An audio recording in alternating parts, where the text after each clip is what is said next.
दोस्तों एक बार फिर से आपका एनएससी इंग्लिश क्लास में वेलकम है, स्वागत है। आज आप प्रोजेक्टाइल मोशन का काफी इंपॉर्टेंट टॉपिक देखने जा रहे हैं। प्रोजेक्टाइल मोशन ये होता क्या है? Motion on any parabolic path. Parabolic path, परवल के आकार के पथ, ये देख सकते हैं, ये पैराबोलिक पाथ है। किसी भी ऑब्जेक्ट को अगर आप उस एंगल पे फेंकते हैं, इस एंगल पर फेंकते हैं तो स्ट्रेट में नहीं जाती। आप तो फेंकते हो स्ट्रेट है, देखिए बॉल को बिल्कुल स्ट्रेट फेंका जाता है, लेकिन स्ट्रेट नहीं जाती है, वो एक परवल के आकार का पथ बनाती है। इंग्लिश में बोलते हैं पैराबोलिक पाथ। पैराबोलिक पाथ, तो कोई भी ऑब्जेक्ट जो पैराबोलिक पाथ पे चलती है उसका नाम होता है प्रोजेक्टाइल। सब्जेक्ट का नाम बदल गया। गेंद या कोई भी ऑब्जेक्ट हो, उसको अगर आप कुछ एंगल पे देखते हो तो उस ऑब्जेक्ट का नाम हो जाता है प्रोजेक्टाइल। प्रोजेक्टाइल, और उसके मोशन को कहते हैं प्रोजेक्टाइल मोशन। तो ये बॉल उड़ती हुई जाती है, ये दो काम करती है, आगे भी जाती है, ऊपर भी जाती है, आगे भी जा रही है, ऊपर भी जा रही है। और जब ये मैक्सिमम हाइट पे पहुंचती है तब वहां से वो नीचे और आगे जा रही है, नीचे और आगे जा रही है। तो आपको आज ये कहना है कि मैक्सिमम कितना हाइट कवर करेगी। Maximum height obtain bye projectile, इनका जो फॉर्मूला क्या होगा, एच का क्या फॉर्मूला होगा, ये आपको निकालना है। तो दोस्तों हम मान के चलते हैं प्रोजेक्टाइल को यू वेलोसिटी से थीटा एंगल पे फेंकी जा रही है। तो आपने पढ़ा है कि जिस डायरेक्शन में ये एंगल बनाता है उधर यू का जो कंपोनेंट होगा वो कॉस के साथ होगा, यू कॉस थीटा, और वर्टिकल डायरेक्शन में you sine theta. Initial velocity in vertical direction. Projectile motion में बड़ा इंपॉर्टेंट पॉइंट याद रखने का है कि हॉरिजॉन्टल डायरेक्शन में वेलोसिटी हमेशा फिक्स होती है, वेलोसिटी हमेशा फिक्स, और वर्टिकल में वेलोसिटी चेंज करती है। जैसे जैसे ऊपर जाएगी वेलोसिटी घटती जाएगी। मैक्सिमम हाइट पर वेलोसिटी 0 हो जाएगी, मैक्सिमम हाइट पर वेलोसिटी 0 हो जाएगी। तो दोस्तों initial velocity in vertical direction आप देख सकते हो यू साइन थीटा है। मैंने यहाँ पे ये लिखा है initial velocity in vertical direction you sine theta, and final velocity at maximum height this will be 0। इसी कारण वहां से वो नीचे आ रही है, मैक्सिमम हाइट पे फाइनल वेलोसिटी कितनी हो जाएगी? 0 हो जाएगी।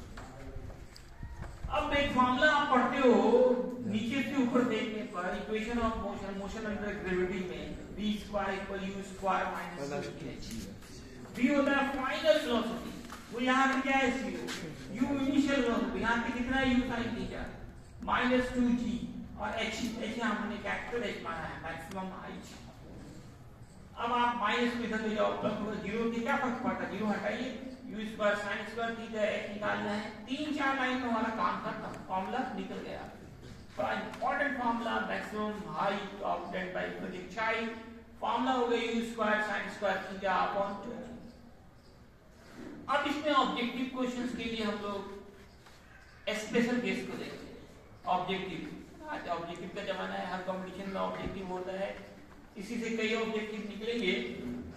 तो बच्चों हम ये चाह रहे हैं कि बॉल ऊपर तरफ ज्यादा जाए, मतलब मैक्सिमम हाइट का मान मैक्सिमम हो, तो उसके लिए बॉल को बिल्कुल सीधा फेंकना पड़ेगा। वो देखिए यहाँ पे प्रूफ करके मैं दिखा रहा हूँ कि आप जानते हो कि बॉल को ऊपर ज्यादा दूर से फेंकना है तो सीधा फेंकना होगा। सीधा फेंकेंगे तो ऊपर वाला हाइट इसका क्या होगा? घट जाएगा। तो यहाँ एक तरह से प्रूफ भी हो रहा है आपको, h का मान मैक्सिमम हो, इसके लिए sin स्क्वायर थीटा का मान भी मैक्सिमम हो, और sin का मैक्सिमम मान 1 होता है, 1 का स्क्वायर 1 ही होगा, 1 का रूट भी 1 ही होता है, 1 sin 90 का मान होता है। sin हटा दीजिए तो थीटा कितना आ गया? 90 डिग्री आ गया। तो प्रूफ हो गया किसी ऑब्जेक्ट को हम सीधा फेंकेंगे ऊपर की तरफ तो ज्यादा हाइट तक जाएगी। मैक्सिमम हाइट का मान मैक्सिमम होगा, अधिकतम ऊंचाई का मान अधिकतम कब होगा? जब हम 90 डिग्री पर फेंकेंगे। अब देखो जो h मैक्सिमम का मान क्या निकला? u स्क्वायर बाई 2g, यहाँ 1 डाल देंगे। ये हमारा जो ये फॉर्मूला है इसी फॉर्मूले से निकालना है, u स्क्वायर बाई 2g। इसमें अगर ये मान हम 1 पुट कर देंगे क्योंकि मैक्सिमम चाहिए, मैक्सिमम साइन का मान 1 होगा, यहाँ 1 पुट कर देंगे तो h मैक्सिमम का फॉर्मूला निकल जाएगा u स्क्वायर बाई 2g। और पिछले लेक्चर में आपने r मैक्सिमम पढ़ा है u स्क्वायर बाई 3। अब इन दोनों में रिलेशन चाहिए तो दोनों में अंतर तो हाफ का है। अब हम दोनों इक्वेशन को मिक्स करते हैं, मिलाते हैं, इधर आप x मैक्सिमम रखिए, हाफ को अलग कर दिए, बचेगा u स्क्वायर अपॉन g, और u square upon g that is r maximum. इस तरह से निकल गया h मैक्सिमम बराबर हाफ इनटू r मैक्सिमम। अगर r मैक्सिमम निकालना हो तो 2 को उधर भेज दो, तो 2 इनटू h मैक्सिमम। मतलब एक बॉल को आपको फेंक दिया जाए, एक बार कहीं में सीधे फेंको, एक बार कहीं ऊपर फेंको, तो किधर ज्यादा फेंक पाओगे? सीधे। हॉरिजॉन्टल डायरेक्शन, जस्ट डबल फेंक पाओगे। अब ब्लू हो रहा है, r मैक्सिमम डबल होगा h मैक्सिमम का, r मैक्सिमम डबल होगा h मैक्सिमम का, h या h मैक्सिमम r मैक्सिमम का आधा होगा। सीधे अगर आप 20 मीटर फेंक पा रहे हो, ऊपर आधा ही फेंक पाओगे, 10 मीटर, या ऊपर आप 10 मीटर फेंक पाओगे तो सीधा आप जस्ट डबल 20 मीटर फेंक पाओगे। अब एक और ऑब्जेक्टिव हम यहाँ पे बना रहे हैं कि एक बॉल को एक बार थीटा एंगल पे फेंका, यहाँ जाके गिरा, अब एंगल बदल के गिरा, फिर भी यहीं जाके गिरा, ऐसा हो सकता है? ऐसा होता है कि वेलोसिटी सेम हो, एंगल ऑफ पोजीशन हम चेंज करते हैं, एंगल ऑफ पोजीशन चेंज करेंगे, फिर भी r सेम होगा। दोनों कंडीशन में r1 बराबर r2, एक बार एंगल थीटा माना, अगले बार एंगल फाई माना, r का फॉर्मूला बैठाएंगे, हॉरिजॉन्टल रेंज का मेन फॉर्मूला होता है u square sin 2 theta by g, u square sin 2 phi by g, u square by g cancel कीजिए, sin 2 theta sin 2 phi, sin 2 phi है ना, इसको लिख सकते हो sin 180 माइनस 2 फाई। फॉर्मूला होता है sin 180 minus theta sin theta, sin 180 minus theta sin theta, sin 180 minus theta sin theta. मैंने हर एक फॉर्मूले को लिखा है, इसका प्रिंट आउट भी दिया है, कोई फॉर्मूला नहीं छोड़ा गया जिसका फिजिक्स में यूज हो। मेरे 20-25 साल का एक्सपीरियंस से मैंने देखा किस तरह फॉर्मूले चाहिए थे, इस पे सबको एक जगह जमा करके आपको प्रिंट आउट किया गया। अब sin sin हटा दीजिए, 2 थीटा बराबर 180 माइनस 2 फाई, थीटा निकालिए, उधर भेज दीजिए, थीटा प्लस फाई बराबर 90 माइनस थीटा। मतलब अगर एक कोण मालूम है तो दूसरा निकालने के लिए 90 में माइनस करना।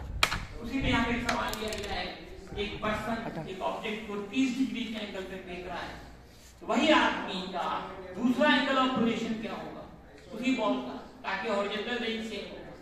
एक ही जगह जाके गिरा मतलब हॉरिजॉन्टल रेंज सेम हो गया। तो आपको थीटा दिया हुआ है, फाई निकालना है, क्या फॉर्मूला पड़ा? फाई बराबर 90 माइनस 90 में माइनस कर दो, समझ रहे हो? एक अगर 10 पे फेंके तो दूसरा कितना फेंके? 20 बोलता है, 90 में घटाना है, 10 डिग्री में बोल रहे हैं, एंगल की बात हो रही है यहाँ पे। एक बॉल को 10 डिग्री पे फेंक रहा है तो दूसरी बॉल को दूसरा किस एंगल पे फेंकी? डायरेक्ट घटा के दो। एक अगर 20 पे फेंक रहा है, दूसरा